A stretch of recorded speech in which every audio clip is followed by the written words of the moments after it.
Hey, what up peeps, and welcome to the new and shiny world that is Demonology Warlock.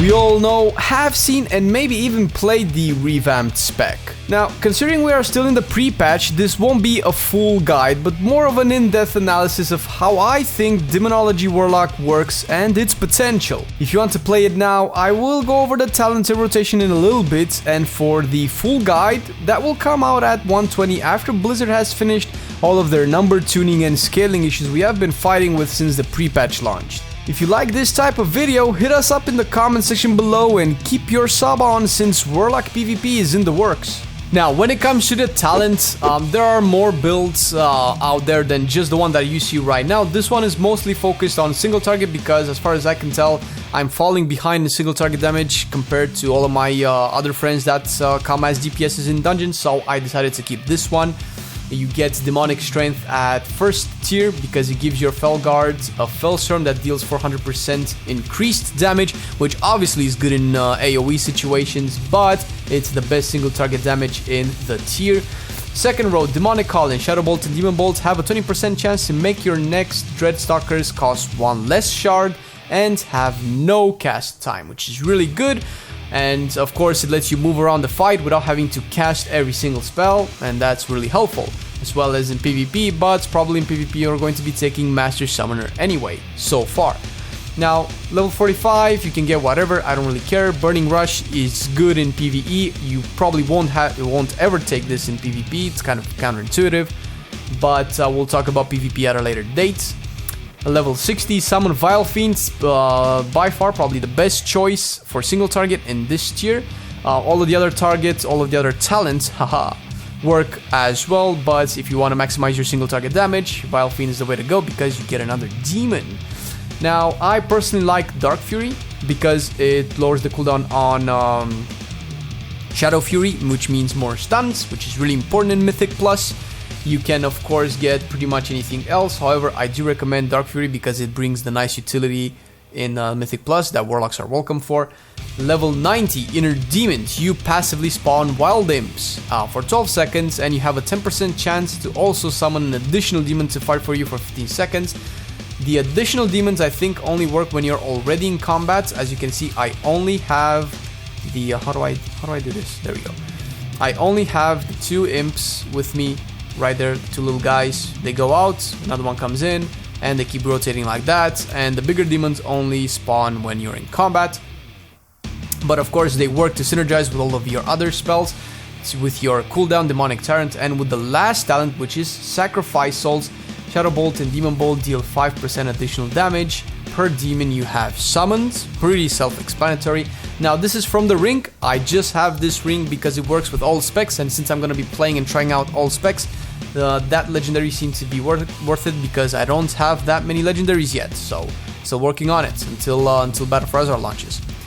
Now, this is as far as the talents go. Now, what's our new mechanic for our spec and what our spec revolves around is our new passive Demonic Core. Whenever our imps die, we have a 10% chance to get a stack of this Demonic Core, and whenever Dreadstalkers die, we have a 100% chance to get a stack of Demonic Core. A stack of Demonic Core gives you 1 instant Demon Bolt, which is on a very long cast time, so you never want to cast this neither in PvE or PvP, and that means instant 2 Soul Shards. Well, of course, with the added damage from the latest talents, that is even better. Now, of course, our mastery just increases the damage our demons do, pretty normal, just like in Legion. Soul Leech and Soul Link are basically our survivability as Warlock. Soul Leech basically single target damage done by you and your minions grant you and your pet Shadowy Shield that absorb 8 damage of the damage you deal, up to a total of 10% of your total health, which is good. You keep generating this shield no matter what you do, as long as you do single target damage. Soul Link, 20% of damage you take is taken by your pet, and Soul Leech also heals you for 25% and your pet for 50% of the damage absorption it grants. Pretty self-explanatory. Now we have Soul Shards as our main resource. Well, we've been having Soul Shards for a while now, And they pretty much work as in Legion, except Hand of Gul'dan currently is capped at 4 shards as opposed to, 3 shards as opposed to 4 shards as it was in Legion.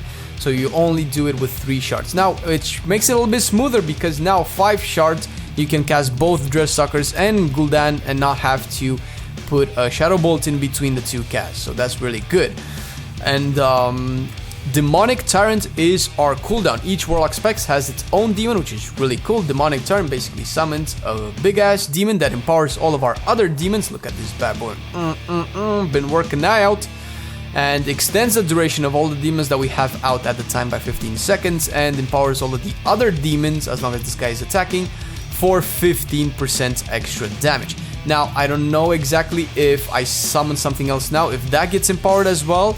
It doesn't really specify, so it needs to be tested out a little bit thoroughly, but suffice to say, you kind of want to summon this after you've taken all of your major demons already out, so you can extend their duration and increase your damage.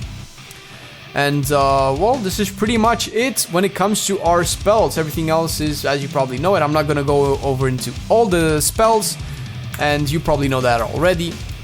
What I will be going into is the actual rotation, and it goes like this.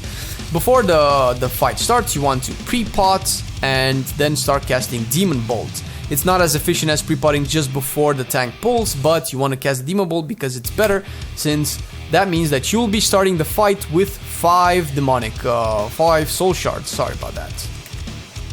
That should have been 5 soul shards. So essentially, when you cast Demon Bolt, you'll start with 5 soul shards, meaning that you can essentially do Dreadstalkers, and then you can do Hand of Gul'dan, and boom, you have all your demons out. And if you're a little bit lucky, you can keep 1 soul shard and do the Vile Fiend. And now is when you summon your Demonic Tyrant.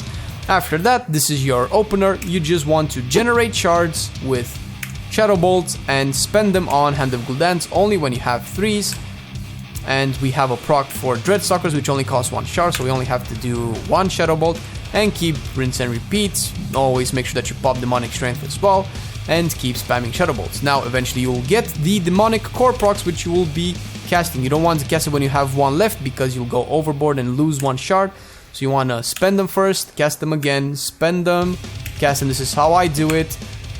And cast it again, spend it again, and so on and so forth. And this is the rotation. It's based on procs. The procs are RNG, but for the imps. However, the more imps you have out, the more procs you're going to get, so it doesn't feel like you have a lot of downtime when, oh, I'm just casting Shadow Ball. That's not going to happen. And I'm still under geared. I don't have a lot of haste, and still I'm getting all of these procs, which is fantastic. Now, just a little bit about the best install legendary, which is going to be relevant until 116 when they take out the legendaries, and this is... Let me just pull all of these guys back. Leave those target dummies alone. Man, these demons have been abused more than my... Okay, never mind.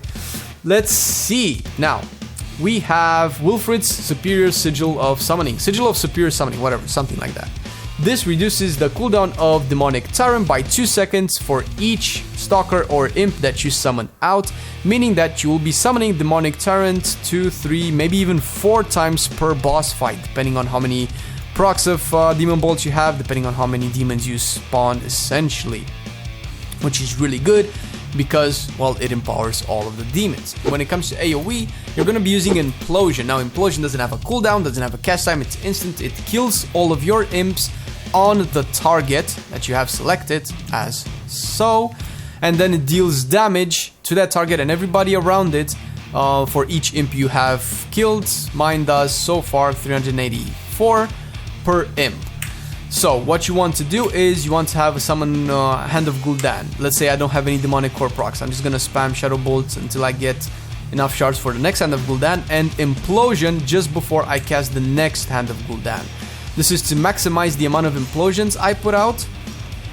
And you don't want to Hand of Gul'dan and then instantly implode, because that will kill all of your imps, and you will need to then spam, let's say I just Hand of Gul'dan now. I'm gonna implode. I did all that AoE damage. Now I have nothing. I need to spam Shadow Bolts. And I have no imps out. So the Shadow Bolts are pretty much naked, which means that they don't benefit from sacrifice souls gaining increased damage per demon out.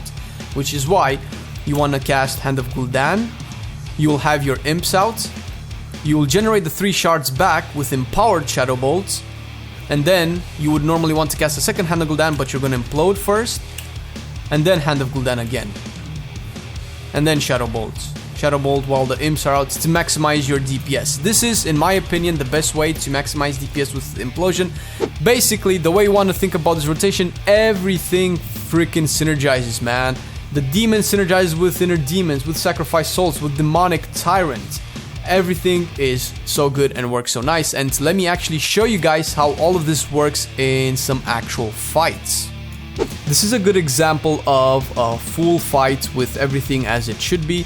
I'm popping out the gateway just so we can dodge the mechanics clockwise, because that's our strategy, to rotate clockwise and dodge the mechanics. And then I'm going to pre-pot just before the pull, and then Demon Bolt again before the tank goes in so that I can save the second pre-pot, and then just do the rotation called Dreadstalkers. Vile Fiend. Now, I'm gonna go 3 shards, get Hand of Gul'dan in, and then another Shadow Bolt, but I get interrupted, but just go with Demonic Tyrant, doesn't really matter. And after that, your demons are out, they'll do damage. It's good for you to Shadow Bolt, maximize DPS, but dodge the mechanics, it's more important not to die.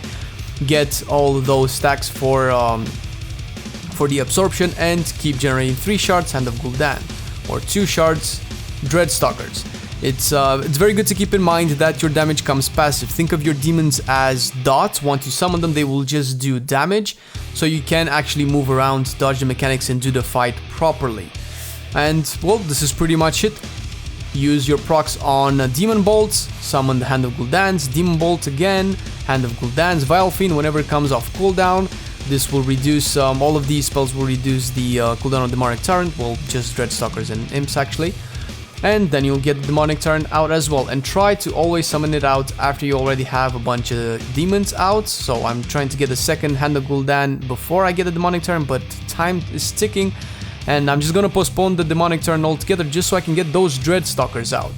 Now I'm stacking and I can cast Shadow Bolt, moving around to dodge all of the mechanics. I want to get that Demonic Tyrant out, but it's way too much movement needed, way too much movement. I am getting hit about a couple of things. But if I do end up delaying Demonic Tyrant out, I do want to make sure that I pop it after I summon another batch of demons. And this is pretty much the fight in terms of single target, guys. It's a lot of management, a lot of decision making when you have to move. When everything is still and you don't really need to do anything, just follow the basic rotation and you should be fine. But other than that, unless you're going to get add-ons with Kauras and everything that will keep a track of what demons you have out, what you have summoned, how long they will last, then until then you can pretty much use this rotation and you should have a lot of success.